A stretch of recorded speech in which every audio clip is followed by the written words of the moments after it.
Olá, galera, boa noite. Vamos lá. É sobre ventilação mecânica em paciente neurocrítico. Eu não sei como foi o conteúdo de vocês sobre esse tema, mas é um tema muito rico, é um tema fascinante. A gente tem só um problema só com esse tema, é que a maioria das unidades, principalmente no norte do Brasil, ela não dispõe, às vezes, de mecanismo de avaliação de forma mais adequada. Às vezes, a sua rotina clínica você não tem cateter de PIC, não tem saturação de bulbo jugular, não tem como medir a pressão tissular de oxigênio para o parênquima cerebral. Então, todo esse contexto, às vezes, acaba atrapalhando que você não vai conseguir pegar essa aula e ter uma prática melhor, entendeu? Mas é importantíssimo ali você entender o conceito. Mesmo na ausência de todo esse conteúdo de monitorização, você consegue, às vezes, com um monitor mais simples, ter noções ali de como você está ajustando ali a ventilação mecânica, mesmo no contexto de baixo recurso. No final ali da aula, eu mostro um vídeo numa sala de emergência, onde tinha um paciente com hipertensão intracraniana, mais síndrome de desconforto respiratório agudo, são duas coisas, é o paciente mais difícil de ventilar, e esse paciente saiu do quadro, a gente ventilando ele foi estubado 3 dias depois, um paciente muito grave e com hipoxemia, hipercapnia, acidose, mais aumento da pressão intracraniana por um traumatismo crânioencefálico, e como ajustamos a ventilação mecânica sem ferir os dois contextos. Então vamos lá. A primeira coisa aqui dessa aula, a primeira ideia dessa aula é o seguinte: eu vou me debruçar em alguns artigos, são os mais recentes sobre o tema, mas eu preciso que você conheça alguns conceitos. A gente não vai falar nada da parte inicial de avaliação, a gente vai falar alguns conceitos e vamos focar realmente na ventilação mecânica. Primeira coisa é o seguinte: existe o encéfalo e tem uma coisa chamada mecanismo compensatório, também muito conhecido, bem antigo, chamado doutrina de Moreau-Quillet. É uma doutrina que ela fala que o encéfalo ele tem uma capacidade limitada, isso é importante, não é ilimitada, limitada, de mudar basicamente o seu estado de compensação se algum desses mecanismos, volume venoso, arterial, encéfalo, o líquido céfalo-raquidiano, forem alterados. Observem na imagem que existe um padrão de normalidade ou de equilíbrio entre um paciente que tem volume venoso, volume arterial, a massa encefálica e maior quantidade de líquido céfalo-raquidiano, como está aqui. Ó. Beleza. Aí tem esse padrão normal. Isso gera, então, uma pressão intracraniana normal, que normal seria menor que 10, tá bom? Milímetros de mercúrio. Observe agora esse segundo caso aqui, ó, onde o paciente, dentre esses 4 componentes, entrou um quinto componente, uma massa. Só que essa massa ainda é pequena e o paciente literalmente consegue distribuir o volume venoso e o LCR para que essa massa ocupe o encéfalo e mesmo assim não ultrapasse a pressão intracraniana de 10 minutos de mercúrio, ou o corte ali até 20. Então, nesse estado aqui, eu tenho um estado compensado, ou seja, mesmo adentrando mais um item, os outros itens reduzem de volume para comportar essa massa. A terceira e última situação é uma situação de pique elevado, onde essa massa aumentou de volume e agora nenhum componente venoso e nenhum componente do cefalocraniano consegue mais compensar esse estado. Aí, nesse estado aí, o encéfalo vai evoluir com pressão intracraniana e isquemia. Deu para entender até aí, gente? Tudo tranquilo, tudo certinho? Beleza? Esse primeiro? Ok. Vamos lá. Segunda coisa interessante, importante de conceito. A pressão intracraniana, ela não é uma razão XY linear. Ela é uma razão exponencial. O que você quer falar com isso, Marco? Existe um ponto nessa curva que existe ainda um equilíbrio.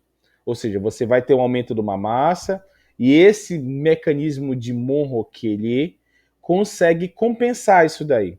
Isso até 20 milímetros de mercúrio, um pouquinho abaixo até. Existe um mecanismo de compensação. Após essa pressão, após esse timer e após esse volume aumentar dentro do encéfalo e essa pressão passar de 20, observe que a curva ela ganha um padrão exponencial. Mas por que esse padrão exponencial? A partir desse momento, qualquer coisa que adentre o encéfalo, a pressão intracraniana sobe absurdamente, gerando um estado final chamado estado de herniação, um CAL e por aí vai. Isso já sabe, o final disso é isquemia e morte encefálica, né, gente? Então, até 20 minutos de mercúrio, 20, 22, alguns estudos que você vai ver, nós temos um estado de compensação. A partir desse momento, tudo que aumenta a pressão intracraniana, fora do ponto de compensação, essa pressão vai subir de uma forma absurda, porque é o ponto ali, basicamente, que perde a razão linear e entra numa condição exponencial. Tranquilo até aí, né? Se você tiver diante, olha só, se você estiver diante do monitor de pressão intracraniana, você vai ver exatamente essa curva, essas três ondas aqui melhor. Isso aqui é do Braincast, se eu não me engano, acho que é essa imagem é do monitor que você coloca ali tipo como fosse um capacete no paciente ali, não um capacete, mas um encaixe de capacete, igual o capacete do Magneto, brincadeiras à parte, e ele vai entregar ali no monitor ali uma curva e essa razão. A P1, essa primeira pressão aí, é a pressão arterial encefálica, é a pressão basicamente do plexo coroide jogando ali para o ventrículo. Essa pressão ela é mais alta, ela é artéria, tá bom? O P2, ela é uma pressão que ela reflete a complacência do sistema encefálico, é a complacência encefálica do paciente. E o P3, ela é uma relação, uma onda que ela sempre acontece quando tem o fechamento da aórtica. Tem o débito cardíaco lá, via ventrículo esquerdo. Quando fecha a aórtica, aparece essa onda.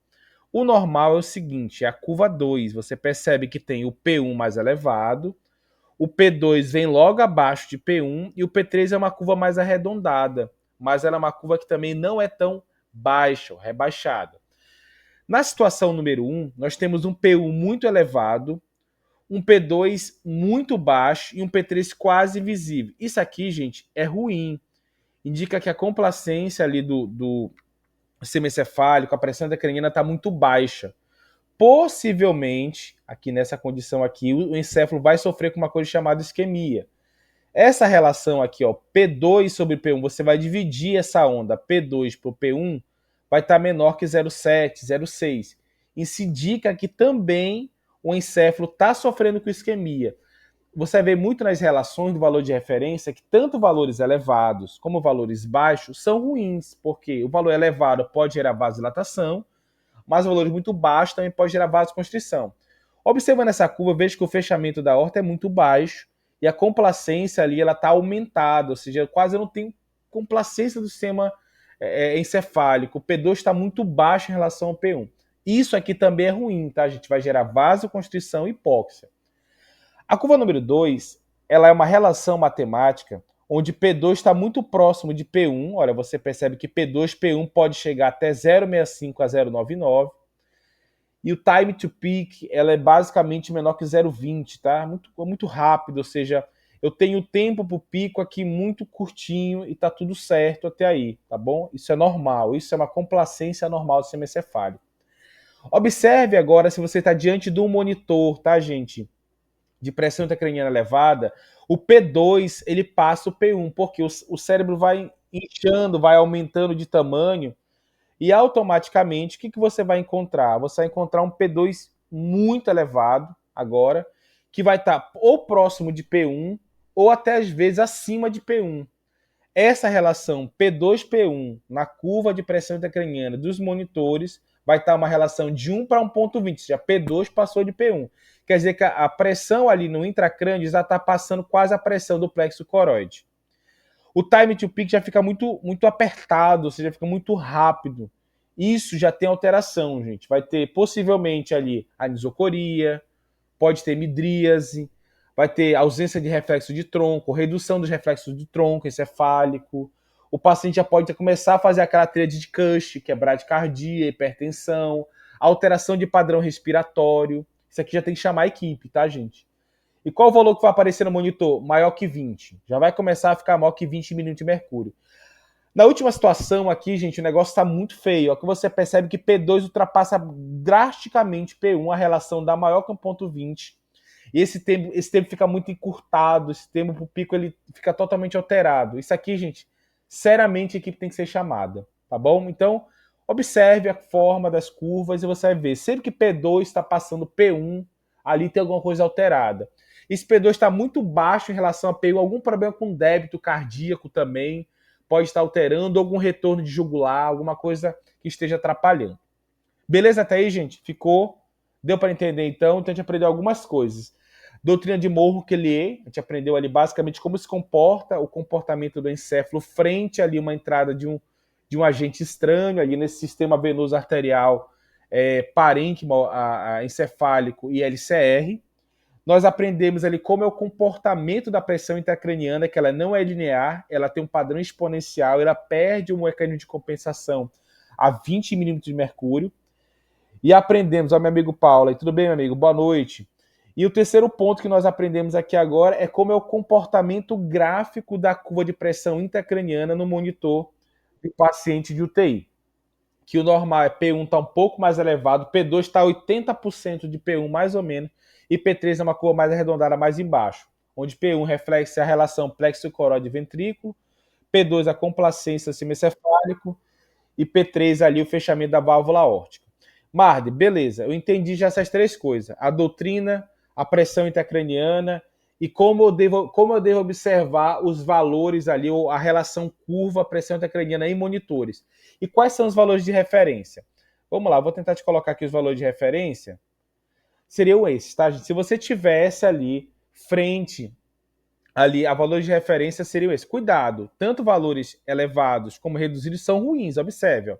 A pressão intracraniana, o valor normal é menor que 10 minutos de mercúrio. É uma pressão baixa, tá bom? Se você tem valores acima de 20, como ele coloca aqui, você perde o ponto de compensação. Você começa a ter hipertensão intracraniana de origem moderada, até 40. E acima de 40 já é uma hipertensão intracraniana grave, acima de 50, 60, herniações. Vamos lá, próximo ponto, pressão de perfusão. Vou colocar aqui no Word para você não esquecer, tá? Vamos lá, pressão de perfusão cerebral. Essa pressão de perfusão, de qualquer órgão, tá, gente? É a pressão arterial média, ou seja, aquela pressão que você vai ter lá no monitor, menos a pressão do órgão. Só não esquecer o seguinte, que a pressão arterial média é igual à pressão arterial sistólica, mais 2 vezes a pressão arterial diastólica, dividido por 3. Observe que a PAN ela tem total relação com a pressão sistólica, mas muito mais até com a diastólica. E a pressão de perfusão, ela é uma pressão, observe aqui, ó, ela é uma pressão que, vamos imaginar aqui uma situação hipotética. Pressão de perfusão cerebral. Você chegou lá e seu paciente está com uma pressão média de 60. E a pressão intracraniana está algo elevada, vamos dizer que está 20.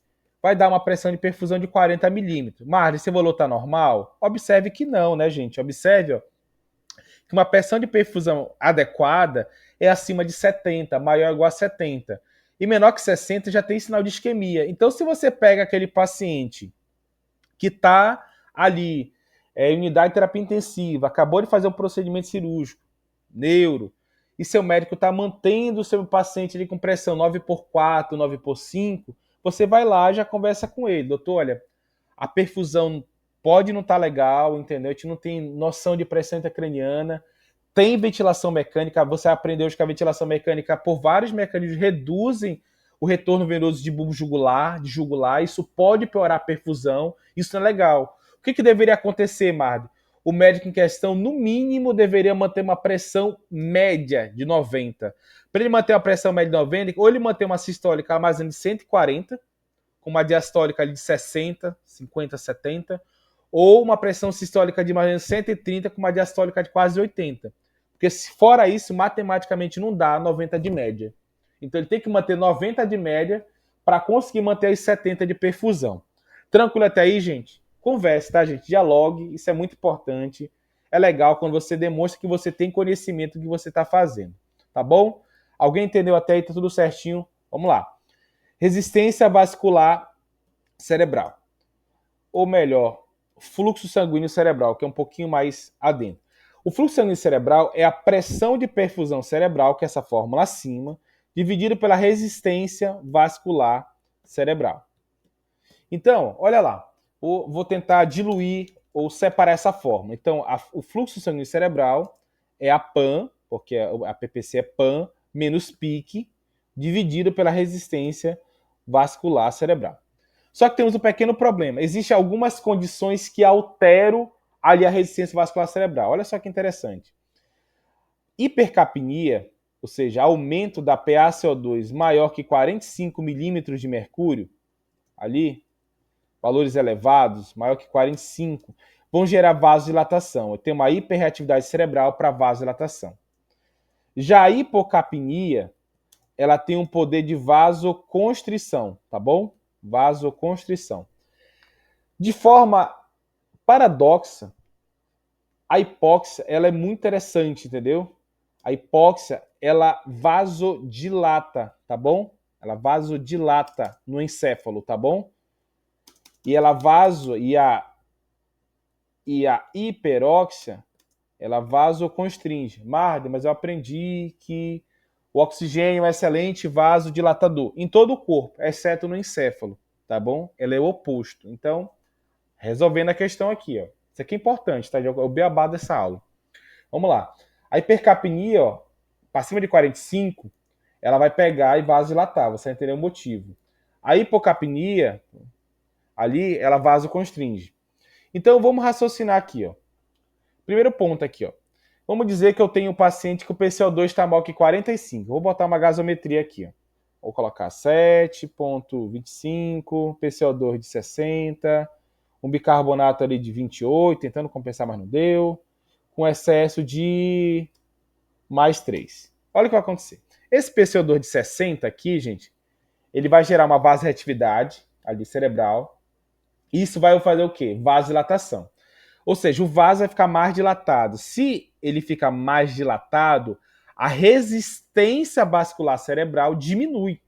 A resistência é menor, está dilatado.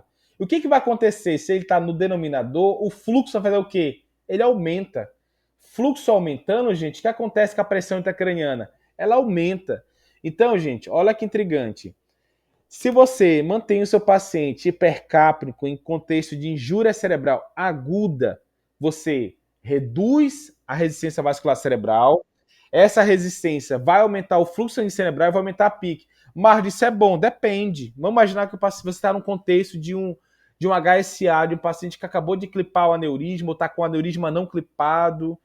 Esse cara não vai responder bem, gente. Ou seja, o aneurisma não clipado ele tem que ter controle de pressão. Entendeu? E vasodilatação não é um sinal legal. Ah, Mari, então bora fazer o oposto. Bora fazer hipocapnia. Bora ver. Você faz uma hipocapnia no paciente, joga o PCO2 para baixo de 35. Faz vasoconstrição. A resistência vascular cerebral aumenta, porque está constrito, tem mais dificuldade do sangue passar. Automaticamente, o fluxo diminui, que é inversamente proporcional. A PIC diminui, a pressão intracraniana diminui, o fluxo diminui. O que vai acontecer? Isquemia. Aí aquele paciente já tem uma zona de isquemia, uma zona de penumbra. Aquela zona de penumbra que poderia ainda ser restaurada, não restaura mais. Vai gerar isquemia naquela zona. Mais edema citotóxico, pior fluxo sanguíneo cerebral, menor pique, menor perfusão, hipóxia tecidual. Marde, resumo da ópera. Os dois contextos são ruins. Os dois são ruins. Não faça. Marde, hipóxia ou hiperóxia? Vamos aprender já já em quais condições usar. Mas aprenda o conceito que é semelhante do PCPA-CO2. Tudo tranquilo até aí, gente? Ficou os conceitos? Clareou? Alguém tem dúvida? Tem 23 na aula, beleza. Show de bola. Uma aula legal, tá, gente? A gente vai tentar. Todo mundo tá de boa. Agora vai ficar muito claro para você pegar os artigos que a gente vai discutir agora aqui e explicar. Então, o que a gente já viu aqui? A gente já viu a teoria de Montpellier. A gente já viu as curvas de pressão intracraniana, como se comporta no monitor, a curva normal, a curva alterada, com aumento de pressão intracraniana. Valores de referência e a relação oxigênio, PaCO2 com a resistência vascular cerebral e com fluxo sanguíneo cerebral. Vamos lá, vamos seguindo aqui, ó. Olha que intrigante, lembrar que os extremos são ruins, tá, gente? Perceba que os extremos são ruins. Olha só. O fluxo sanguíneo cerebral, olha, muito cuidado, um fluxo muito baixo gera isquemia. E um fluxo muito alto pode gerar hiperperfusão, ou seja, as duas coisas podem ser ruins, ou seja, se eu mantenho um cérebro isquêmico, ali eu vou ter hipóxia tecidual. E se eu gero um cérebro muito hiperperfundido, eu posso gerar também sangramento, entendeu? Vasodilatação também não é legal. Não é legal os dois itens, tá? Olha só que intrigante. Saturação de bulbo jugular. Como é que se faz isso daí? Se coloca um catéter na jugular, esse catéter vai ser ligado a um monitor e vai dar a saturação venosa, tá, gente? É a saturação que depois que o cérebro extraiu o oxigênio, volta pela jugular. Se você tem uma saturação da artéria, você tem a saturação arterial. Ou seja, você tem uma saturação de 97%, um exemplo. 95%. Se você voltou no bulbo jugular 75%, simboliza ali que 20% possivelmente foi extraído, entendeu? Ou seja, o encéfalo extraiu e 20% voltou na jugular. Observe que os extremos são ruins, gente, nas duas condições, ó. Uma saturação de bulbo jugular muito baixa pode gerar hipóxia cerebral, ou seja, uma saturação muito baixa ali não está entregando legal. Ou seja, quer dizer o quê? Que possivelmente a saturação arterial também não está legal, o cérebro está faminto, não está interessante.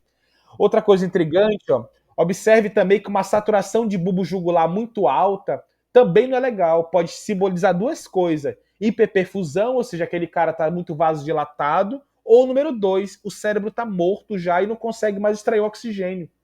Em paciente com morte cefálica, não é incomum, depois de alguns dias, a saturação de bulbo jugular está elevada. Mas por que está elevada? Mano? Com o encéfalo morreu, gente, não tem como mais ele extrair, não tem célula para extrair. Então, a saturação também sobe. Ah, então, Mário, os dois extremos são ruins. Com certeza, por isso tem um limite, tem um range aqui. Tranquilo até aí, gente? Tudo certo? Só dei um ok aí com o dedinho. Beleza. Vamos lá. Extração cerebral, mesma coisa. Valores adequados 24 a 42. Ó. Observe que saturações ali muito altas ali podem gerar hipofluxo cerebral, entendeu? Saturações muito baixas também. Mesmo esquema da saturação do bulbo jugular, né, gente? Pega arterial e subtrai ali da saturação venosa do bulbo, tá bom? E o mais importante para essa aula de hoje é que você vai aprender agora, a pressão tissular cerebral de oxigênio, essa PiTO2 aí. O que acontece? Ela tem que ficar ali em valores de 15 a 20. Valores muito baixos ali pode gerar hipóxia cerebral e mau prognóstico. Quer dizer que o encéfalo não está recebendo oxigênio a níveis adequados. Vou finalizar só com essa parte desse slide aqui, a gente vai para os estudos aqui para te compreender, para te realmente focar aqui. Observe, hoje a gente estava conversando, veio um colega lá na UTI, tinha uma paciente com um tumor encefálico, a gente estava conversando, e ela estava com volume luto em torno de 9, quase 9,5, o CO2 de 23. Aí ele falou para mim, Marlon, isso é ruim. Eu falei, com certeza, né? Hiperventilar um paciente com insuficiência cerebral aguda é ruim. E olha por que é ruim, gente. A gente tem vários mecanismos que geram o dano cerebral. Hiperventilar o paciente, a gente vai fazer o quê? Vai gerar ali literalmente vasoconstrição. A vasoconstrição, como está aqui no meu mouse, vai reduzir o fluxo sanguíneo cerebral, o suporte de oxigênio, reduz a pique, hipóxia. A hiperventilação também pode aumentar o estado de mal convulsivo, ativar aminoácido acetatório, aumentar o consumo de oxigênio, porque como não tem, o cérebro fica faminto, fica procurando. Isso literalmente também aumenta a hipóxia tecidual. E uma coisa muito integrante que a gente sempre escreve é o seguinte: a alcalose, gente, ela desvia a curva de oxihemoglobina para a esquerda. Simboliza que a relação hemoglobina-oxigênio, ela não é facilitada. O oxigênio não vai para o tecido cerebral, ela fica ligada com a hemoglobina, porque o corpo entende, não, o metabolismo está baixo, eu vou entregar menos. Como entrega menos, hipóxia tecidual. Então, nós temos 3 mecanismos que configuram que a hiperventilação, de forma danosa, ela prejudica o tecido cerebral, gerando hipóxia tecidual. Você vai aprender hoje em quais condições pode hiperventilar, tá bom? Mas se você não tem essa condição, você está fazendo dano, tá bom? Aí eu vou falar do algoritmo mais agora. Gente, até aí tá ok, vamos para os artigos, tá bom? Agora para a gente falar. São 4, eu vou resumir os 4 bem facilmente para vocês. Aí eu tive o prazer de ler os 4 artigos hoje de novo para entregar uma relação para vocês aí bem adequado. Esse artigo é o primeiro artigo, eu acho ele um artigo assim de resumo muito interessante, porque ele tem o beabá, o básico, Marder, eu não sei muita coisa, para mim é um conteúdo ainda muito difícil, um conteúdo que eu tenho uma certa dificuldade ali de compreender, e, e eu queria uma coisa que tenha um resumo, uma coisa mais prática. Se você quer uma coisa mais prática, esse artigo ele é interessante. Vamos lá, por quê? Ele fala o seguinte, ó, configurações do ventilador. Primeira coisa, as orientações de ventilação mecânica que saíram também nesse mês, elas falam a mesma coisa que está nesse resumo desse artigo. Primeira coisa, ele fala o seguinte, primeiro step, né? Selecione o volume corrente a 4 a 8 ml por quilo de peso predito. Primeira coisa. Eu não sei se é nesse artigo que ele dá uma fórmula. Aqui, ó. Então, coloque uma fórmula. Olha só qual é a fórmula aqui. Ele fala o seguinte, olha. Uma fórmula até resumida, eu gosto desse artigo por causa disso. Ele fala, se você é um homem, ó, pega a altura do homem e subtrai de 100. Se, por exemplo, o homem tem 1,80 m, menos 100 dá 80, o peso predito 80 quilos, tá? Multiplique por 4, 6 a 8, de preferência, até melhor. Se for uma mulher, você vai reduzir para 100, subtrai de 110. Tem 1,80 m, ali vai dar um valor menor, vai dar 70 quilos de peso predito. Ele fala, essa é a primeira coisa, ajuste o volume corrente. A segunda coisa importante é verificar se o paciente tem marcadores de proteção pulmonar, ou seja, pressão de platô menor que 30. E também ele cursa aí com pressão de extensão menor que 15. Após isso, escolha o modo de controle de volume, como está aqui nessa linha. Nesses dois casos, até nas diretrizes e nos conceitos, fala que você pode usar modo volume controlado ou o modo PRVC. Apesar que esse modo, sinceramente, não é o modo de escolha, é o modo mais padrão. O modo volume é o modo mais adequado, tá bom? Escolha o modo volume de preferência.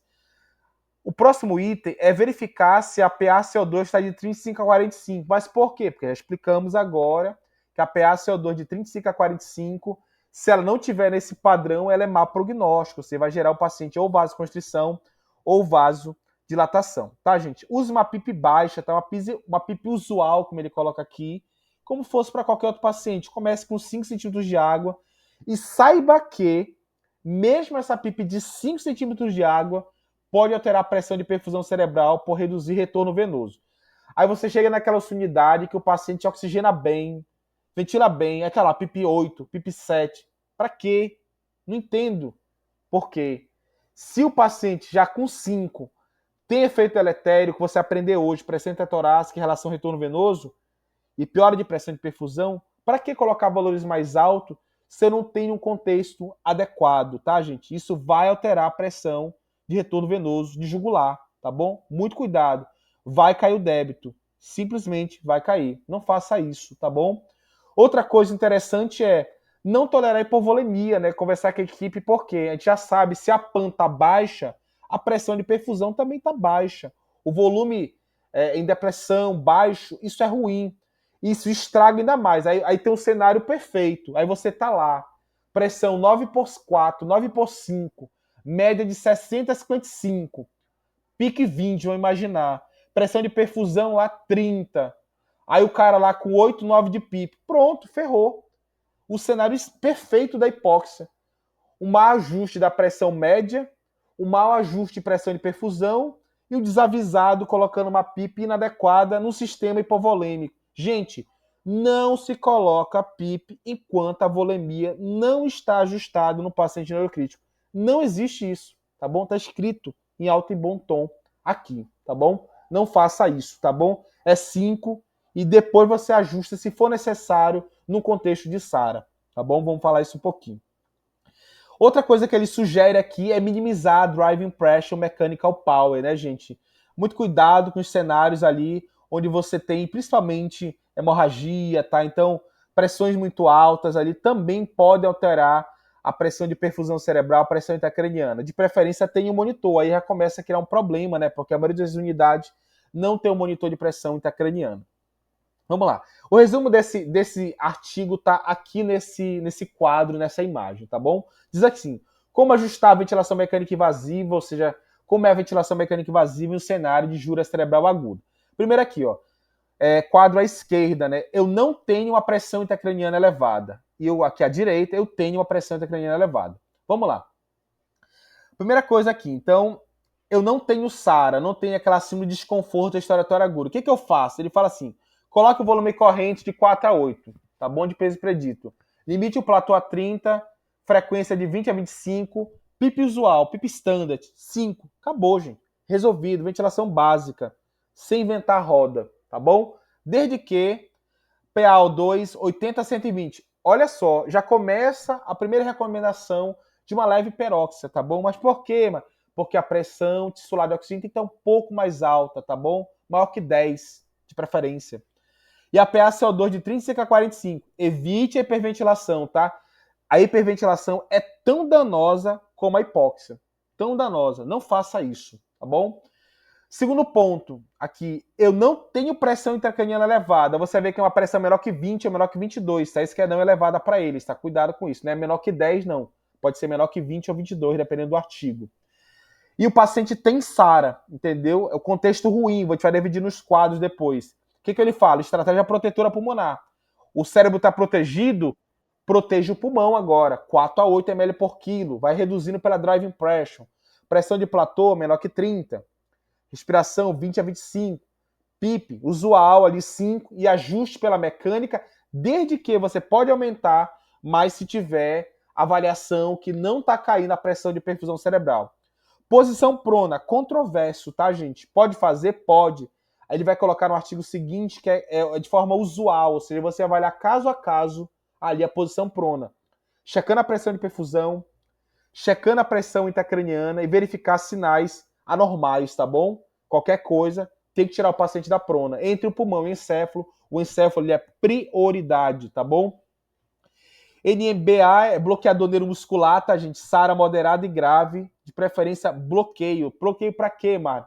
Reduzir a pressão intratorácica, não estragar mais o retorno intravenoso do paciente, retorno venoso do paciente, e não estragar a pressão de perfusão, tá bom? Isso tem estudo que mostra que reduz a PIC em contexto inadequado. ECMO, né, gente, em contexto mais avançado e retirada ali extracorpórea de CO2, tá? Extração extracorpórea.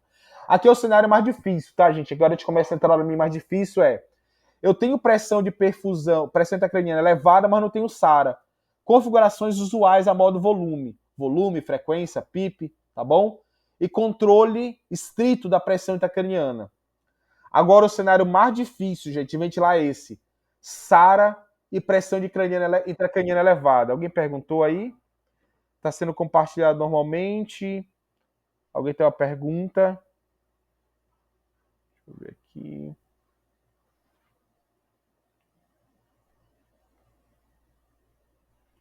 Vamos lá, algumas perguntas aqui rapidinho. Vou falar do posicionamento. Posicionamento, professor, como seria o posicionamento no leito? 30 a 45 graus, Ana Lúcia, com cabeceira reta, tá? Você vai ver depois. Tô compartilhando a tela aqui, tá, gente? Alguém não tá vendo a minha tela? Eu acho que é só o seu vídeo, Walter, irmão. Porque eu tô no outro dispositivo, eu tô enxergando a tela aqui. Tudo certo, né, gente, com a tela? Tranquilo? Vou falar do posicionamento, tá, Ana Lúcia? Depois, beleza. Posição 30 a 45. Cabeceira neutra, tá? Nada de cabeça rodada, tá, gente? Cabeça rodada altera ali retorno venoso. Orientado a seguir sempre a configuração de proteção para cada caso, só depois realizar os... Exatamente. Começa protegendo principalmente, tá, Leonardo? O encéfalo, ventilação usual, depois ajustar cada caso, tá bom? Você vai aprender cada um deles. Vamos lá, vamos seguir aqui. Esse é o caso mais difícil, tá, gente? Basicamente, esse artigo ele fala isso, tá, gente? Vamos lá. Próximo artigo. Esse artigo, para mim, é o mais importante da aula, tá bom? Você vai aprender os 4 casos ali. Eu consigo esse ato, cara, para mim é um artigo fantástico. Foram 42 caras muito experientes, neurocirurgiões, neuroclínico, médico intensivista acostumado com paciente neurocrítico, cirurgia do trauma. Então, cara, galera top. Mas ele fala o seguinte, mesmo que tenha esse consenso, ele não é o norteador principal para tudo, tá bom? Você pode modificar em algumas condições, tá bom? Em algumas condições ali clínicas, você pode tomar outras decisões que não necessariamente ela seja a que esteja nesse consenso, tá bom? Tá escrito aí, você pode ler depois, eu não tô falando nada da minha cabeça, tá bom? Vamos lá. Mas é um consenso, né? Gente, é uma coisa muito interessante que vale a pena, que é baseado em estudo clínico, estudo controlado, randomizado, revisão sistemática, meta-análise, tá bom? Vamos lá. Vamos um pouquinho mais à frente. Ele começa assim, ó, ponto zero, né? Vamos começar o ponto zero. Você chegou, o paciente, da sua UTI. Olha só que interessante. Olha lá, a pergunta da Ana Paula vai estar aqui, ó. Admitiu o paciente na UTI.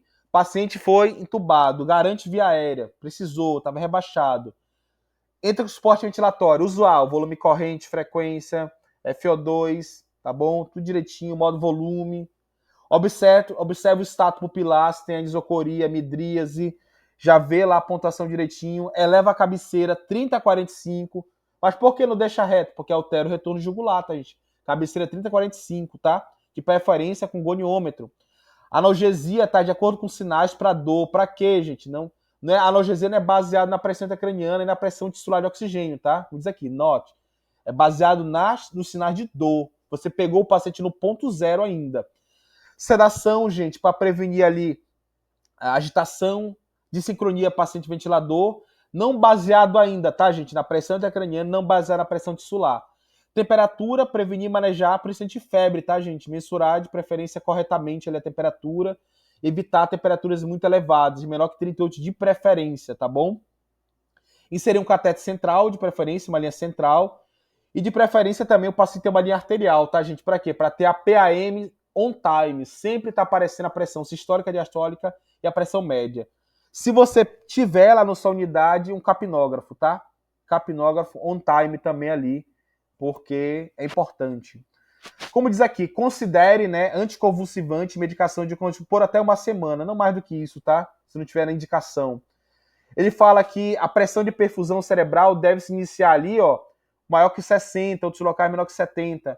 Manter uma hemoglobina maior que 7 para evitar a hipóxia tecidual também, o carreador de oxigênio é inadequado. Evite a hiponatremia, né, gente, porque né, o cérebro com injúria cerebral, ele não gosta de um sódio baixo, tá? Ele gosta de um normossódio ali, um sódio até um pouquinho mais alto, não tem problema. Otimize o retorno venoso através da posicionamento da cabeça, como ele coloca aqui, ó. Cérebro em linha média, né? Cabeça rodada. Chega na UTI, o paciente está de lado, a cabeça rodada. A gente não pode, não existe isso. Paciente com injúria cerebral, cabeça retificada, tá bom? Cuidado com colar cerebral, aqueles colares tornicando ali jugular. Muito cuidado com isso, tá bom? De preferência, uma linha arterial, como ele coloca aqui, ó, para coleta tanto da gasometria como monitorização da pressão arterial. E manter a saturação acima de 94%, tá bom? Nenhum problema. Gente, esse é o ponto zero. Todo mundo tá aí comigo? Estamos juntos? Tudo certinho? Beleza? Vamos lá. Seguindo. Ponto X da aula, tá, gente? Esse quadro aqui, vamos resumir ele, olha só. Você vai ter 4 tipos de paciente na sua UTI com injúria cerebral aguda em ventilação mecânica. O paciente A é aquele paciente que a pressão intracraniana está menor que 22. Não tem hipertensão, tá, gente? Não está alto. É maior que 22 para estar muito elevado. Então ele está no nível tolerável, tá? E a pressão tissular de oxigênio é maior que 20. Simboliza o quê? Que esse paciente não tem hipóxia cerebral e não tem hipertensão intracraniana. É o paciente que eu quero. Tá tudo ótimo, tá tudo redondo. Tipo A. O paciente tipo B é o paciente, olha só que interessante, que a pressão intracraniana tá elevada, mas a pressão tissular de oxigênio tá normal, tá boa, tá tranquilo, tá bom? O paciente tipo C é o paciente que a pressão intracraniana tá normal, mas ele tem hipóxia tecidual porque a pressão tissular de oxigênio tá menor que 20. E o cenário D, gente, é o catastrófico. Tenho pressão intracraniana e tenho também hipóxia tecidual. Deu para entender o que nós vamos falar desse algoritmo aí? Tudo tranquilo? Tudo certinho? Beleza? Todo mundo tá aí, gente, comigo? Beleza, vamos lá. Primeiro é o B, né? Então não é falar do A, com certeza. O A é o normal, não tem nada, né? Tá tudo certo, o time tá ganhando, não se mexe. Vamos lá. Tipo B, né, gente? Então tem o quê? O tipo B eu tenho hipertensão intracraniana e oxigenação cerebral normal. Ele coloca como fosse tópicos ou pontos, né, que você vai seguir. Você começa com ponto 1, não deu certo, reexamina ponto 2, não deu certo, ponto 3, tá, gente? Esse é um padrão de escalonamento de cuidados, que depende de você, do médico, do enfermeiro, da toda a equipe multi, do cirurgião, tá seguindo com aquele paciente, tá bom? Então vamos lá. Primeira coisa, como ele coloca aqui, ó, mantenha a pressão de perfusão de 60 a 70. Gente, se a pressão intracraniana está alta, o cara tem que estar bem perfundido. Por quê? Pensa comigo, vamos dizer que ele está com a pressão intracraniana de 30. Manter PAM de 70 é ruim, olha só. Não bate o cálculo, olha aqui, ó. Se eu tô com 70 de PAM e 30 de pique, eu vou ter 40 de perfusão, gente. Não rola, não dá, entendeu? Vai ter que... olha só que interessante. No mínimo, a PAN tem que estar 100. Para quê? Para manter uns 70 ali mais ou menos de perfusão, ou 90 de PAN, para ficar pelo menos 60 de perfusão. A equipe multi-experiente, trabalho com muitos médicos experientes, eles são campeões de fazer isso. Eles falam, não quero PAN de 90 não, porque ele sabe, se a pique estiver perdendo 30, ele está garantindo a perfusão. Então, muito cuidado com isso, tá bom? Então, vamos lá. Mantenha a perfusão aí. Olha só, aumentar a analgesia para baixar a pique. Ou seja, o paciente com pressão intracraniana elevada, não é aquele paciente que vai despertar agora, tá, gente? Vai estubar, não existe isso. RAIS menos 5, reduz ali a atividade cerebral, reduz ali a pressão intracraniana. Próximo ponto, sedação também, manter um cara sem dor com uma boa sedação.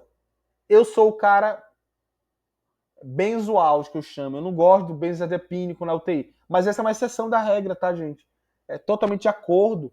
O cara tem injúria cerebral aguda, pressão intracraniana elevada. Eu recuo o time, falo, não, vamos proteger o cérebro primeiro, vamos voltar, vamos pedir para sedar, resolver o caso, resolve o encéfalo primeiro, tá tudo resolvido, ele vai dar sinais de estar bem. Aí você tira a sedação médica, conversa com a analgesia. PCO2, tá, gente? 35 a 38. Olha só, o cara é bem estrito. 35 a 40, tá bom? Muito bom, muito cuidado. Evite, tá, gente? Evite. Evite a hipercapnia e hipocapnia, tá bom? Evite, de preferência. Você vai falar depois sobre isso. Solução é manitol, tá, gente? Evite o manitol, que fosse um diurético osmolar ali, encefálico. Ele ajuda a baixar a pressão intracraniana. O médico pode utilizar o manitol. Solução salina hipertônica, tem uma tolerância, tem uma concentração de sal maior que o soro fisiológico. Também pode ser usado. Drenagem do LCR, tá, gente? Por derivação ventricular externa. Pode ser usado, às vezes, intraventricular. O médico pode pedir para a equipe colocar ali um catéter, uma DVE, para reduzir a pressão intracraniana. Já tomou medida, não resolveu, catéter, tá bom? Outra coisa importante, entendeu? Considere a profilaxia para anticonvulsivante, ou seja, o médico pode deixar ali Dantal para o paciente, pelo menos na primeira semana, para evitar a convulsão. Eletrocefalograma de monitorização, ou seja, o famoso monitor de BIS. Não é minha rotina isso daí, tá, gente? Mas, de preferência, monitor de BIS. Marley, foi feito tudo isso e a pressão intracraniana continua acima de 22. Opa! Ponto 2. Vamos lá, reexamina o paciente. Converse com o médico, vê a patologia intracraniana, nova tomografia, reconsidere até uma cirurgia, se for o caso do paciente, for cirúrgico, né? Se o paciente evoluiu com hipertensão intracraniana, dilatou, entupiu a DVE, considere, entendeu? Considere causa extracraniana que possa levando a pressão intracraniana, hipóxia, hipercapnia, entendeu? Outras condições, débito inadequado, compressão de jugular, massa, tudo isso, tá bom? Observe o que pode ser melhorado nos cuidados para verificar, para não passar do ponto 1 para o ponto 2. Marley, não deu certo, tem que passar para o ponto 2. Aí o que você faz? Primeira coisa, faça uma leve hipocapnia. Coloque o PCO2 de 32 a 34, 32 a 35. O que é isso? Esse PCO2, ele vai gerar o quê, Marley? Ele vai gerar ali, basicamente, uma vasoconstrição. A vasoconstrição vai gerar o quê? A redução do fluxo cerebral e automaticamente reduz a pressão intracraniana. Então, nesse caso, pode ser usado por quê? Lembre-se, Mário, vai gerar vasoconstrição. Calma. Eu reduzo o pique, mas eu tenho o cérebro oxigenando normal. Então, você pode hiperventilar. Olha só o contexto, gente. Você pode hiperventilar só nesse contexto. Observe. Ó. Eu hiperventilo no contexto que eu tenho um encéfalo com uma pressão tisular de oxigênio maior que 20. Ele tem uma entrega de oxigênio boa e a pressão está alta. Posso hiperventilar. Mardo, o pulmão da cara ainda está assincrônico, ele está entrando, paralisa o paciente. Pode usar rocurônio, tracúrio, tá bom? Para tentar reduzir a pique do paciente. Marley, não melhorou, não está melhorando. Aí não está melhorando muito a pressão intracraniana, baixou pouco, sobe a PAN, gente. Para que subir a PAN? Para tentar manter a pressão de perfusão. Aí o médico vai titular. Será que ele está seco? Vai tentar uma resposta com volume, tentar melhorar a volemia. Não melhorou? Vasopressor. Checando sempre os parâmetros, como diz aqui, monitorização, e grava os parâmetros. Pressão média, perfusão, intracraniana, pressão tisular de oxigênio, tentando manter MAP 90, perfusão maior que 60, intracraniana menor que 22, pelo menos, pressão tisular assim, maior que 20, tudo direitinho. Não melhorou ali, gente, aí começa a ler um pouco de bolo de fluido, um pouco de soro, vasopressor, inotrópico, tentando regular isso daí. Marde, nada melhorou isso daí. O paciente continua, chama a equipe. Se o cérebro está continuando expandindo, não tem espaço para expandir, ó, craniectomia descompressiva secundária, tirar o flap ósseo, uma possibilidade. Não melhorou. Reduz o PCO2 ainda um pouquinho mais. Pode também dar uma reduzida no PCO2 para 30 a 32. Não menos que isso, tá, gente? Pode gerar ali uma situação de hipóxia também tecidual. Tentar reduzir a temperatura, como ele coloca aqui, para reduzir o metabolismo cerebral, tá bom? E último caso aqui, raras vezes já vi isso aqui, usar barbitúrico, tá? Pentobarbital, tiopental, são comas barbitúricos, são comas que reduzem muito a atividade cerebral, mas também podem gerar fraqueza muscular severa induzida ali por esses fármacos, tá bom? Cenário B, gente, ficou aí, tudo certo, clareou, tranquilo. Todo mundo aí, beleza. Vamos lá. Vamos para o cenário C, tá, gente? O cenário C, nós temos um cenário diferenciado agora, entendeu? Um cenário, olha aqui, ó, mais tranquilo, ó. Olha esse cenário aqui, ó. A PIC tá normal. Eu só tenho hipóxia tecidual. Então, olha só que interessante. A PIC é normal e agora a pressão tisular de oxigênio que tá baixa. O que a gente faz aqui, ó? Mesmo esquema do começo, ó. Mantenha a pressão de perfusão.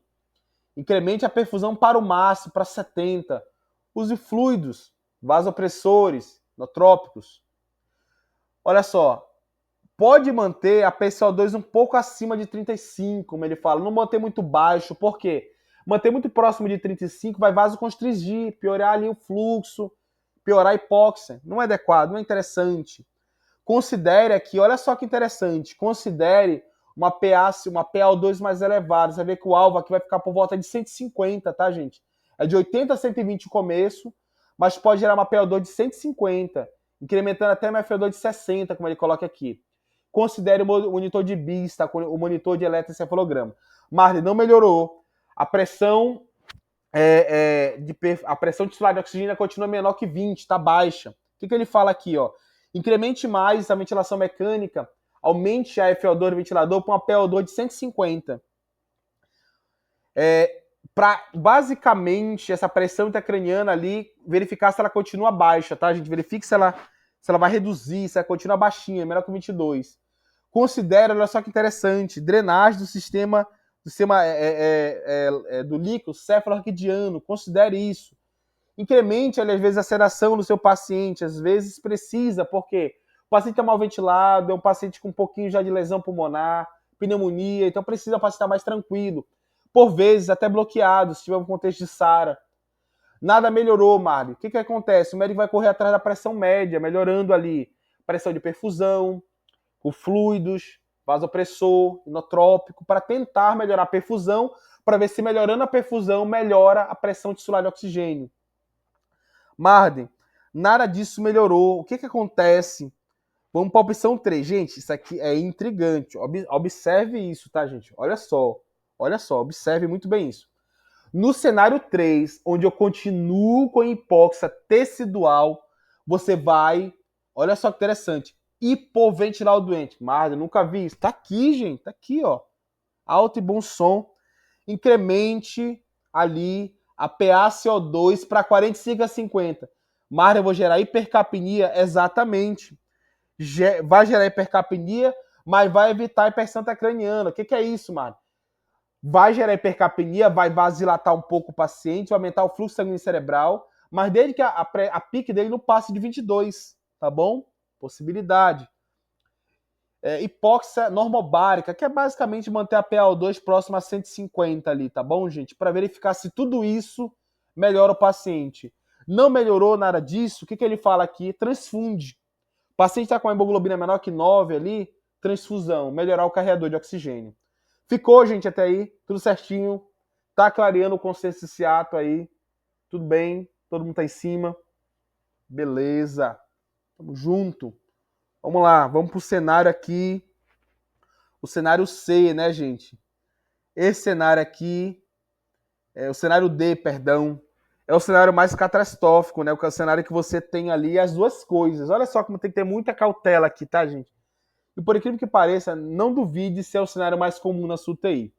Manter a mesma coisa, como ele coloca aqui, ó. Manter a perfusão, a pressão de perfusão 60 a 70. Pode manter próximo a 70 ao máximo, com fluido, vasopressor inotrópico. Analgesia e sedação para manter a pressão intracraniana mais baixa e a pressão de titular de oxigênio melhor, próximo de 20. Mantém ali o PCO2 ali, ó, próximo a 35, tá? Nunca abaixo de 35, porque o cérebro também tem isquemia, tem hipóxia, possivelmente. O médico pode utilizar o osmolar, o manitol, solução salina hipertônica, algum sistema de drenagem, como uma DVE, entendeu? Pode ser utilizado. Considerar de convulsivante na primeira semana, principalmente o monitor de bis. Esse é o primeiro passo. É como se unisse uma coisa com a outra. Basicamente é isso, tá, gente? Só com cuidado. Não melhorou, checa tudo. Checa a tomografia, checa os agentes, checa as condições extracranianas, fisiologia e patologia do paciente. Chama a equipe que tenha bastante expertise com esse tipo de cuidado. Não melhorou, faz o quê, Mari? Um pouco de hiperóxia, tá? Aumente a PO2 está próxima a 150. Verifique se a pressão intracraniana ali está reduzindo. Verifique também se a pressão tisular está aumentando. Não melhorou? Sedação e bloqueio neuromuscular. Para tentar, às vezes, é SARA, mais pressão intracraniana elevada. Difícil. Não melhorou. O médico vai fazer um teste, um challenge mais ou menos de MAP, ou seja, ele vai tentar o desafio de MAP para tentar melhorar a pressão média, com fluido, com inotrópico, com vasopressor. Para quê? Para tentar melhorar a pressão de perfusão, reduzir a pressão intracraniana e melhorar a pressão tisular de oxigênio, tá bom? Isso é o importante. Não melhorou, olha só que ele fala aqui, ó. Tem um contexto interessante, olha só. Coma barbitúrico, tiopental, penobarbital, craniectomia descompressiva secundária, manter hiperóxia, tá bom? Otimizar a pressão média para tentar aumentar a pressão tisular de oxigênio. Deu para entender, gente, os 4 cenários. Eu vou falar o último, o mais catastrófico agora. Tranquilo até aí. Cenário B, C e D. Ficou tudo certo. Beleza. Vamos lá. Finalizando aqui, eu tenho aqui um paciente, ó, estado crítico mesmo. Olha que tá interessante. Como é que eu sei que o paciente está piorando? Está fazendo tudo certinho, mas está piorando. Ele fala o seguinte, ó. O paciente estava acordando ali, fazendo coma de Glasgow, despertando, do nada ele começa a perder a pontuação ali no score de coma de Glasgow. Está perdendo ponto, está piorando. A reatividade pupilar ele estava normal, isofoto, começou a ficar isocórico ou midriático, está piorando. Déficit motor focal, mexia o membro, não está mexendo mais, ou tem uma paresia nova, está piorando. Síndrome de Cushing, quem lembra? Bradicardia, hipertensão, padrão respiratório anárquico. Isso é padrão, gente, que está herniando, tá, gente? E o que eu faço na mesma hora? Conversa com a equipe, o paciente está piorando, faz o quê? Tratamento empírico, tá, gente? Às vezes não é nem para tirar o paciente para um exame de imagem, como ele coloca aqui, hiperventila o paciente. E a hiperventilação, às vezes, gente, não é jogar 30 a 32, tá? É jogar para ver o valor até mais baixo, tá? Mesmo que corra o risco de hipóxia tecidual, porque há alto risco de mortalidade. Como ele coloca bem aqui, ó, 2 setinhas, ó. A hiperventilação não considera o limite, tá, de 30. Você pode brincar com valores mais baixos, mas saiba que há o risco de hipóxia tecidual. Hiperventilação, solução hipertônica, considere uma imagem, um teste de emergência, escalone a escala de tratamento de forma rápida. Gente, ficou até aí. Tô no último ponto da aula, SARA agora e lesão, tá bom? Vou abrir aqui, se alguma pergunta. Tranquilo, gente? Vou abrir aqui as mensagens. Alguém tem alguma pergunta aí?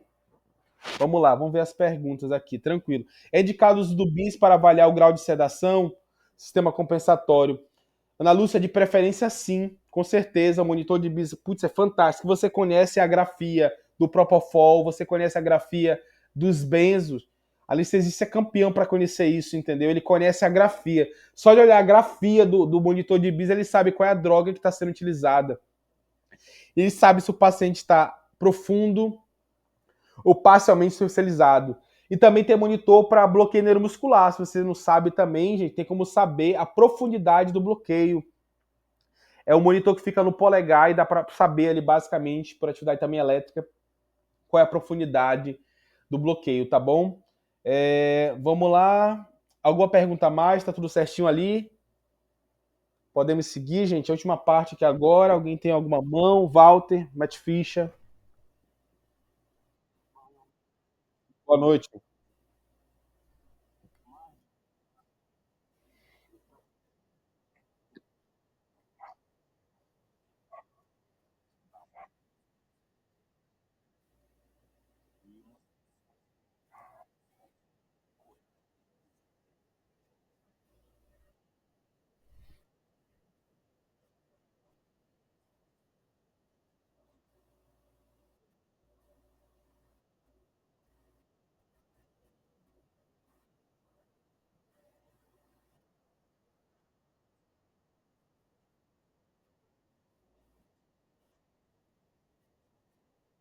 Sim,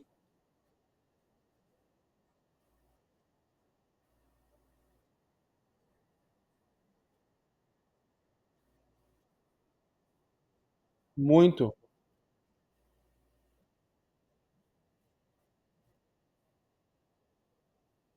Uau,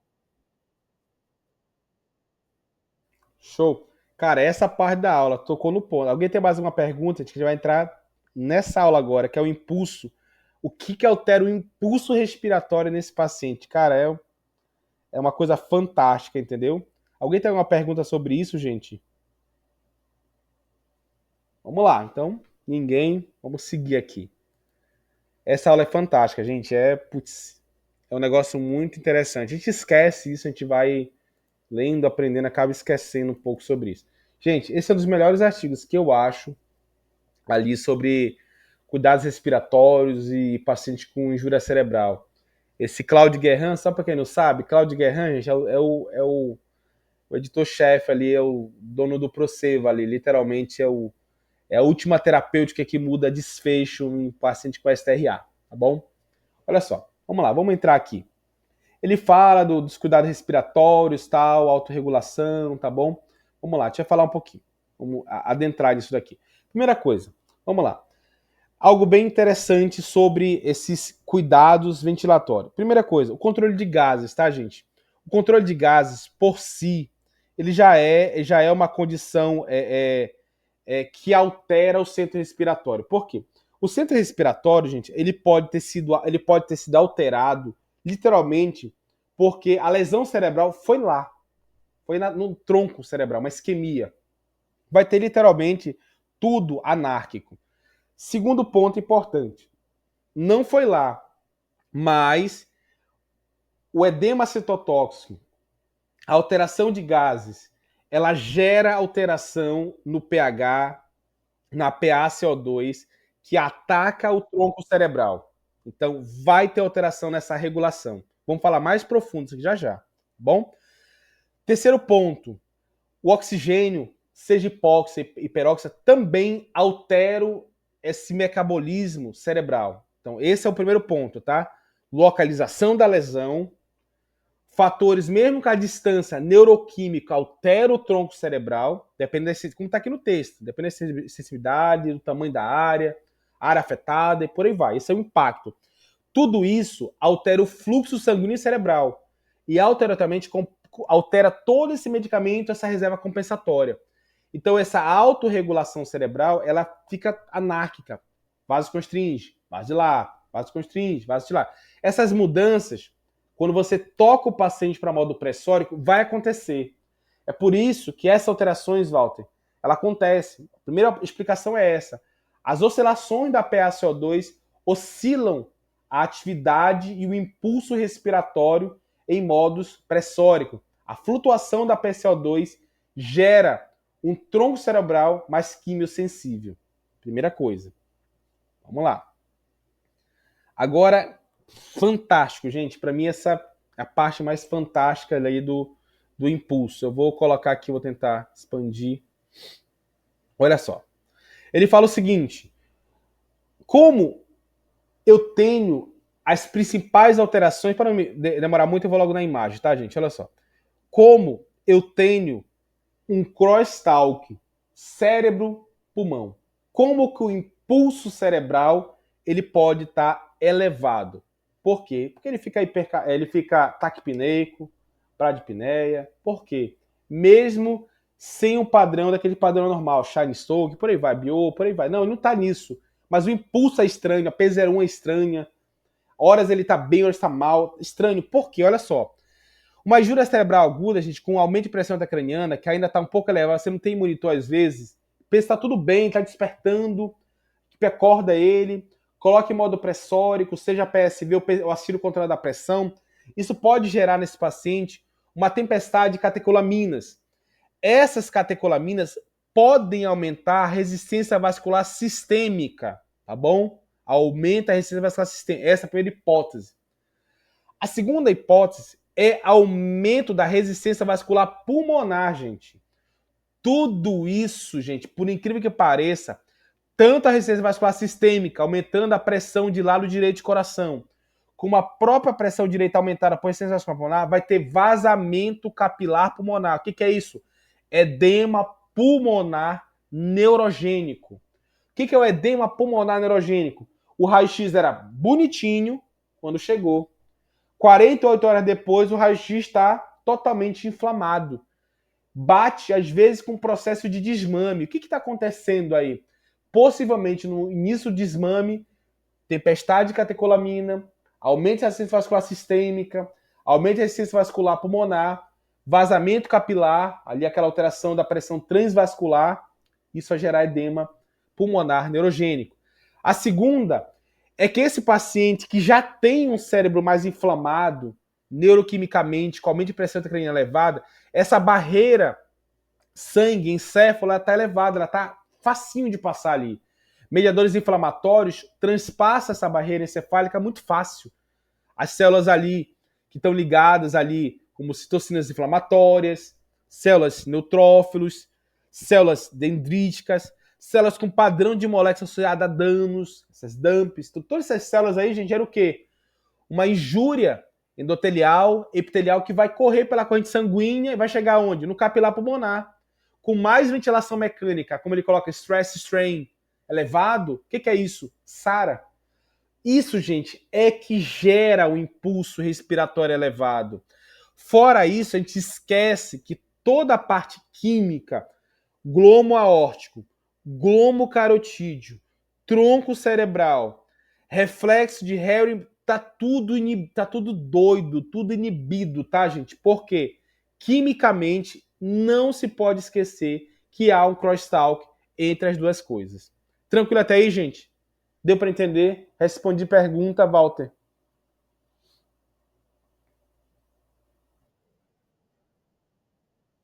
Vamos lá. Marden, e aí? Eu tenho os dois contextos. Eu tenho os contextos ali de lesão pulmonar e eu tenho lesão com injúria cerebral aguda. O que a gente faz? Tem contexto para catéter de alto fluxo, ventilação não invasiva? Gente, aqui ele coloca que cada caso é um caso, tá, gente? Não tem ali bom desfecho, geralmente, com ventilação não invasiva. Porque, geralmente, esse paciente não protege via aérea, esse paciente já tem o rebaixo de consciência, a ventilação não invasiva é contraindicada nesse contexto, só se o paciente for um DPLC hipercápnico, aí se faz. Mas se tiver trauma de base de crânio, aí complica ainda mais. Então, assim, gente, muito cuidado. Se tiver trauma torácico associado. Então, assim, geralmente, o contexto não invasivo não cursa bem. Raras exceções, tá bom, gente? Raras exceções. A ventilação não invasiva, o catéter de alto fluxo irão cursar bem no paciente com injúria cerebral aguda. Então, esse cara vai para ventilação invasiva. Marden, todo esse mecanismo ali, olha só que interessante, de perda de proteção de via aérea, hipóxia, hipercapnia, todo esse mecanismo de estresse, há alto risco para cima de desconforto, com certeza. E por vezes, gente, o paciente está com corticosteroide, então às vezes não é legal, o paciente entra ali, às vezes, com esteroide, e por vezes o esteroide não está indicado no contexto de injúria cerebral aguda. Você vai ver aqui nos guidelines, nas referências, que por vezes não está indicado. Ele só entra quando tem SARA concomitante, no contexto de sepsis, na primeira semana de SARA. Aí entra. Geralmente, quando entra com esteroide, mais imunossuprime do que melhora. Olha o que ele coloca aqui. A relação crosstalk encéfalo-pulmão. Vamos lá, vamos colocar isso aqui para não deixar nenhuma dúvida, tá, gente? Eu vou apagar aqui rapidinho. O aumento, olha só, o aumento da pressão intratorácica, vou botar aqui a PIT, intratorácica. Mas por quê? Se eu tenho PIP, se eu tenho pressão controlada, vou ter aumento de pressão intratorácica. Eu vou ter redução, gente, do retorno venoso. Redução do retorno venoso. Se eu tenho redução do retorno venoso, gente, isso é ruim? Depende. Depende em qual paciente está. Olha só que isso é muito interessante. Se seu paciente é não SRA, isso é ruim. Se o paciente é SRA, pode ser que esse efeito vai ficar atenuado. Isso aqui é o X da questão, gente. Quem trabalha com paciente com SARA, com injúria, aí está o X da questão. É aí que você mostra que você é um especialista na área. Se você tem um paciente que é não SARA, você usa muita pressão positiva, reduz retorno venoso, reduz o débito cardíaco, a gente sabe que reduz ali a pós-carga de VE, e automaticamente vai reduzir o fluxo sanguíneo cerebral, piorando a pressão intracraniana, piorando a hipóxia tecidual. Porém, se eu tenho um pulmão pouco complacente, olha só, o pulmão pouco complacente, com hipóxia de origem ali pulmonar, mermurchante pulmonar, aumentar a pressão intracraniana, esse efeito até é benéfico e fica atenuado. Olha só que interessante. Tu está me falando, Mardo, então, que eu poderia aumentar mais a pressão do sistema respiratório, PIP, pressão controlada, se houver concomitante SARA e injúria cerebral? Sim, é possível. Desde que isso melhore a pressão tisular de oxigênio e não piore a pressão intracraniana. Muito interessante. No final da aula eu mostro um vídeo para você. Vamos lá. Então, isso que ele coloca. Como é que seu compartimento torácico é normal ou de baixa complacência? É um SARA de baixa complacência? Se você tem esse contexto, a pressão intratorácica atenua as complicações da pressão positiva. Você tem um tórax normal e você coloca a pressão positiva nesse paciente em excesso, você altera a complacência, altera o retorno venoso, altera o fluxo sanguíneo cerebral. O terceiro ponto é o compartimento abdominal. Se eu tenho pressão abdominal elevada, aumentar a pressão intratorácica não vai piorar o retorno venoso. A pressão intratorácica vai ser atenuada pelo ponto de igual pressão. Fechou, gente, aí? Tudo certo? Beleza? Todo mundo aí? Show de bola. Essa última fala foi meio complexa. Quem não entendeu aí, repete. Tranquilo? Vamos lá.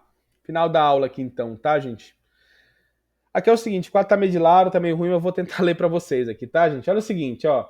São algumas referências para cada um, tá, gente? Ó, volume, PIP, PaO2, que é o alvo de PaO2, alvo de PCO2, posição prona, recrutamento pulmonar, estratégia com restrição de fluidos, corticoide, tá bom? Vamos lá. Pulmão normal, pressão intracraniana normal. Olha só, 7 a 9. Olha só, já bota até um volume mais alto, né? PIP, 5. Hipoxemia, evitar, tá, gente? Evite hipoxemia, tá bom, nesse paciente. PCO2, normal. Posição prona, não recomendada. Recrutamento alveolar, por favor, não recomendado, não tem indicação. Restrição de fluido, não, cuidado, tá? Normovolemia, de preferência. Esteroides não indicados, exceto em casos específicos, tá, gente? Com edema cerebral e por aí vai, tá bom? Mas cuidado, colocar esteroide em qualquer paciente, sangramento às vezes, sem edema, pode piorar o quadro. Pulmão normal, pressão intracraniana elevada. Olha só, muda um pouquinho o contexto. Ó. Já fala assim, ó, 7 a 9, cuidado com a PIP, tá? Botar a PIP mais tranquila. Se for aumentar a PIP, tem que avaliação multimodal, avaliar a pressão intracraniana, perfusão, tudo. Pressão tisular de oxigênio. PaO2, olha que ele fala aqui, 80 a 200, mais alta. PCO2 pode baixar um pouquinho ali, ó, 35. Posição prona, não recomendado. Pulmão normal, recrutamento não recomendado, restrição de fluido, não, gente, vamos tentar manter ali a normovolemia, tá bom? Para manter a PAN. E esteroides, alta mortalidade quando utilizado, tá, gente? Raros casos, raríssimos casos. Penúltimo caso, pressão de perfusão, pressão intracraniana normal, e SARA. Olha só. Volume corrente pode ficar mais baixo. PIP ajustada pela pressão de perfusão intracraniana. PaO2 vai ficar um pouco mais baixo, porque tem a gravidade do SARA, tá bom? A posição prona, ela pode ser utilizada com PaO2, FO2 menor que 150. Hipercapnia, ela pode ser usada desde que não gere aumento de pressão intracraniana, tá? Muito cuidado. E pH acima de 7,25. Não é recomendado recrutamento, tá, gente? Mas pode ser usado em alguns casos. Restrição de fluido pode, tá, gente? Porque agora tem que proteger o pulmão. Dexa pode ser usado porque agora o contexto é SARA, tá bom? Dexametasona. Vamos lá, último caso mais difícil, SARA com pressão intracraniana elevada. Ventilador 6 a 8, mas pode ficar mais baixo, tá, gente? Mas desde que não piore o encéfalo, tá? Aqui você protege o encéfalo depois do pulmão, tá? PIP pode ser utilizada, pode ficar mais alta, desde que quando você aumente a PIP, entregue mais oxigênio insular, a PAN melhore, a perfusão melhore e a intracraniana não suba. PaO2 80 a 200, PaCO2, evite a hipercapnia, olha só, evite, tá, gente, a hipercapnia, ruim pro encéfalo. Pra posição prona, pode fazer, mas avaliação multimodal, tem que ter monitor, gente, entendeu? Pressão de perfusão, tudo certinho. Recrutamento não recomendado, só como estratégia de resgate no caso de hipoxemia severa, tá? Restrição de fluido, controle do balanço, tá, gente? Não adianta restringir fluido e piorar a PAN. Esteroides, cuidado, porque tem tanto o encéfalo com injúria como o pulmão. Deu para entender até aí, gente? Tudo certinho? Tudo bem? Marden, e aí tu me botou numa encruzilhada, eu não tenho sei o que fazer. Não, tem uma resposta para isso, tá aqui a resposta. Nosso amigo ali, Sérgio Neymer, ele é do Rio de Janeiro, de Niterói, fala o seguinte, estudo de 2015, se eu não me engano, eu lembro dos estudos mais, que eu já li várias vezes, é muito legal. Quanto de PIP eu posso dar no paciente com concomitante SARA e traumatismo e injúria cerebral? Olha só que desistou, vou ler rápido só aqui, tá, gente? Pegaram o paciente com TCE grave, SARA grave, PIC maior que 20, tudo ruim, tá, gente? Paciente grave. Eu não tenho aqui o estudo dele, eu acho que não. Ele falou o seguinte, o resultado é o seguinte desse estudo dele, tá, gente? Bora ver se eu consigo... Eu não consigo abrir aqui. O resultado é o seguinte, olha só. Ele diz o seguinte, a pressão de perfusão cerebral, a PAN, não foi alterada, mesmo com uma PIP até 15. Então, até 15 centímetros de água, a PAN e a PPC não tiveram diferença estatística. Marden, beleza, tranquilo. Tem outro estudo que respalde isso? Tenho. Vamos lá. Estudo mais que um pouquinho também, um pouquinho mais recente, ó. Janeiro de 24, olha aqui, um estudo grande, tá, gente? Apesar de ser, não foi randomizado ali, mas foi estudo observacional, mas é multicêntrico, é um estudo espanhol aqui. Esse estudo, se eu não me engano, bora ver quantas pessoas aqui, ó, muita gente, ó, até maior que do Sérgio ali, tá? Olha só. Esse estudo também mostrou, gente, que a PIP, até um delta de 15 centímetros de água, PIP um pouquinho mais elevada, não foi associada clinicamente com piora da injúria cerebral, não piorou a PAN, não piorou a pressão de perfusão e não piorou a pressão intracraniana, como está aqui, ó, nesse quadro, aqui, ó, pré e pós com incremento de PIP, 138 episódios aqui, olha só, nada piorou. Não foi estatisticamente significante. Gente, deu para entender até aí? Tudo certo? Vou mostrar um vídeo para finalizar a aula. Alguém tem alguma pergunta? Tudo tranquilo? Foi ok? Clareou vocês aí? Beleza. Vamos lá. Deixa eu ver se tem alguma pergunta aqui rapidinho. Vou dar uma olhada. Beleza, tudo certinho. Vamos lá. Gente, isso aqui é... Matheus aí tá aí comigo. Tava comigo, acho que nesses casos aí. É um caso, olha só. É um caso de entrada, de porta de entrada de hospitais, de hospital de urgência, de trauma. E a gente não tinha PPC, a gente não tinha pressão de perfusão, não tinha nada, gente. E o cara lá, hipoxêmico, a FO2 estava bem alta, estava, se não me engano, já 70%, 80%, eu não lembro exatamente, para não estar mentindo aqui os valores, mas estava alto pra caramba. 88 de saturação, pressão ali, estava até um pouco hipertenso, entendeu? Acho para tentar compensar, entendeu? Muito ruim o caso. E a gente começou a triar ele, fazer ajuste, falou, olha, a gente pode aumentar a PIP até 15.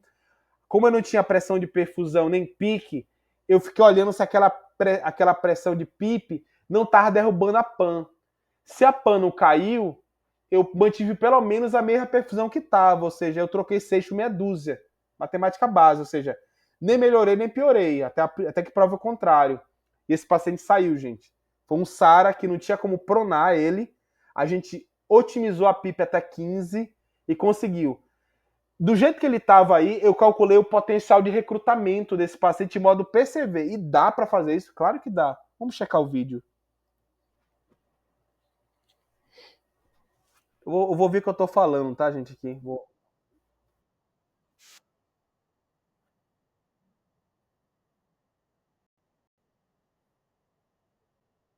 Olha só, gente. Eu tinha ali ó, uma saturação de 90, com uma PO2 de 60, com uma saturação de 89. Gente, esse contexto tá bom para o paciente. Possivelmente ele tinha o episódio D. Ele podia ter o D, que é a pressão intracraniana elevada, hipóxia tecidual. Ou o episódio C, pressão intracraniana normal e hipóxia tecidual. Ele era C ou D, não dava para dar certeza que não tinha pique, mas era um dos dois. Então vamos otimizar a oxigenação cerebral dele. Vamos lá. Olha, eu botei a pipa em 15 já, tá vendo, gente?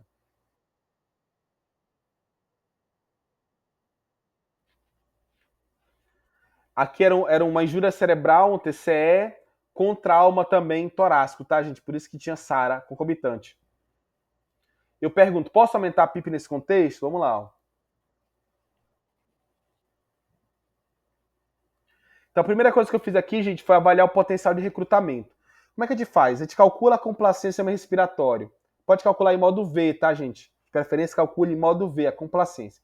Calculou, você vai fazer um delta, isso aqui é em modo PCV, tá? Isso é dica de ouro, tá bom? Guarde isso. Tô no modo P, quero calcular o potencial de recrutamento. Você vai fazer um drop de PIP de 15 para 5. Então, quanto é o drop? 10. Se eu tenho uma complacência de 30, por exemplo, 30 de complacência. Você vai pegar 30 de complacência, multiplicar pelo drop de PIP, que é 10. Dá quanto? 30 vezes 10, 300. Então, na hora que eu faço uma redução da driving pressure respiratória de 15 para 5, eu espero que o volume aprisionado aumente maior que esse cálculo. Quanto foi o cálculo? 300. Se o valor passar de 300, que é a complacência do paciente, multiplicado pelo drop, simboliza que ele tem potencial de recrutamento. Se multiplica o drop pela complacência e esse potencial aí der menor que 300, quer dizer que tem baixo potencial de recrutamento. Aí eu não tentaria, gente, a PIP mais elevada. Eu conversaria com a equipe médica para ver o outro contexto para ele. Mas olha o que deu. Cheque comigo.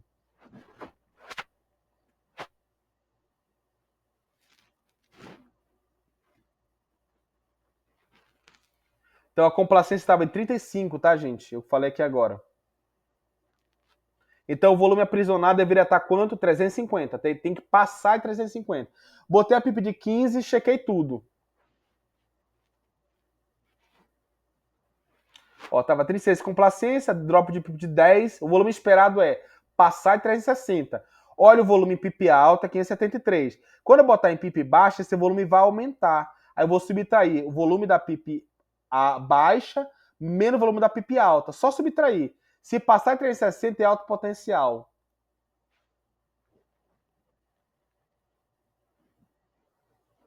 Percebe? Tá aqui o volume da PIP alta.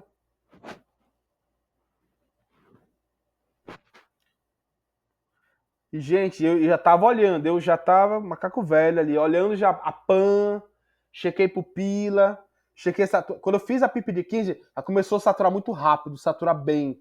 A PAN do paciente não caiu, manteve a perfusão, até melhorou um pouquinho, entendeu? Falei, cacete, tá bacana, eu tô bem, eu tô no cenário bom. Eu falei, ou tô no D, que melhorou por causa que eu tô entregando melhor oxigênio, ou tô no C, eu tô no estado bom. Eu comecei, continuei, ó. Vamos lá.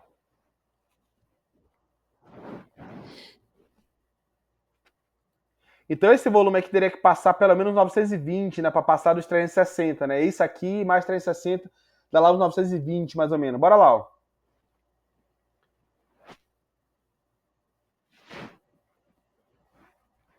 Olha aí, gente, ó. o estudo que eu comentei, que pode fazer o que eu estou fazendo aí, não está errado.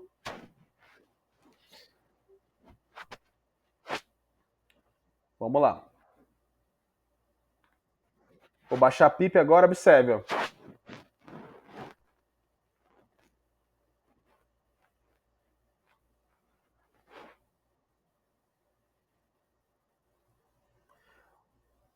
Outra coisa interessante, gente. O estudo do Neme aqui, ele foi feito, tá, gente? Com incremento de PIP 5, 10 e 15, tá bom? 5, 10 e 15. Ele não foi feito o cepapão, tá? Aquele cepapão de 40 que faz aquele recrutamento, tem estudo do Neme também com isso, tá? É não indicado, tá bom? O cepapão reduz a PPC e piora a pique, tá? Não fazer cepapão, aquele cepap é 40. Manobra de recrutamento que o Neme fez, se eu não me engano, é até 35. É 20 mais 15, tá bom? Posso estar enganado. Depois eu abro aqui algum outro estudo dele. É 20 mais 15 ou é 35 mais 15, tá bom? Esse incremento em delta de PIP não alterou, gente, tá? A hemodinâmica cerebral. Já o cepapão alterou, tá bom? Então aqui foi feito incremental, tá? Ó. Vamos lá.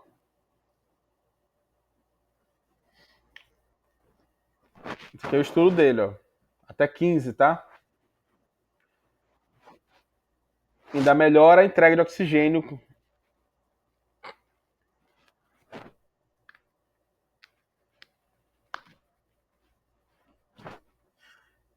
E por que, gente, é difícil ventilar um paciente desse? Porque a SARA pede uma coisa, a SARA pede hipercapnia, pede hipóxia, pede redução de pressões. Já o encéfalo pede outra, né? O encéfalo já quer oxigênio, quer normocapnia, quer o contrário. Por isso que eu disse, será que são inimigas?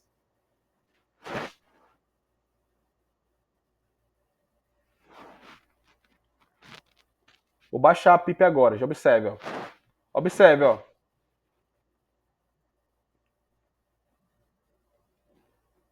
R$991. O que aconteceu, gente? Deu MOC 360? Lógico que deu, ó. Volume aprisionado é de 460, bom potencial. O que eu fiz? Titulei a PIP para 10 desse paciente, fiz uma titulação a partir de 20, encaixei em 10 ali, o paciente baixou FO2, oxigenou bem, melhorou os exames no dia seguinte, foi estubado 2, 3 dias depois. Gente, finalizamos a aula por hoje aí, era essa a ideia, deu para entender, ficou claro aí, alguma pergunta especial? Alguém tem alguma dúvida? Foi legal. A Alba nem pegou toda a aula, né, Alba? A gente falou dos fenótipos aí, foi bem legal. Alguém tem uma dúvida, gente, aí? Leonardo, obrigado. Alguém tem um questionamento? Gente, convido vocês, tá? Quinta-feira vai ter uma aula fantástica de ventilação na asma. Os alunos vão ministrar essa aula aí, estão ali entregando tudo, entendeu, nessa aula. Então, vai ter orientações novas de ventilação mecânica 2024, os principais artigos, desmame, tudinho, tá bom? Aqui eu falei só de ventilação controlada, eu vou falar todo o contexto da asma, aerosolterapia, tá bom? Então, convido seu colega ali que já pega paciente com asma, tem dificuldade de ventilar. Na quinta-feira, a gente vai discutir esse tema, tá bom? Obrigado, gente. Um abraço aí, foi um prazer estar com vocês e até a próxima, tá? Um abração. A outra coisa, a aula fica gravada, tá, gente? Vai estar lá no canal do Telegram, quiz, resp, cardio, UTI. Acho que é isso, tá bom? Vai estar lá no canal depois. Um abraço. Obrigado, Fabiola. Obrigado a todos aí. Um prazer estar com vocês. Até a próxima, tá, gente? Show de bola. Valeu!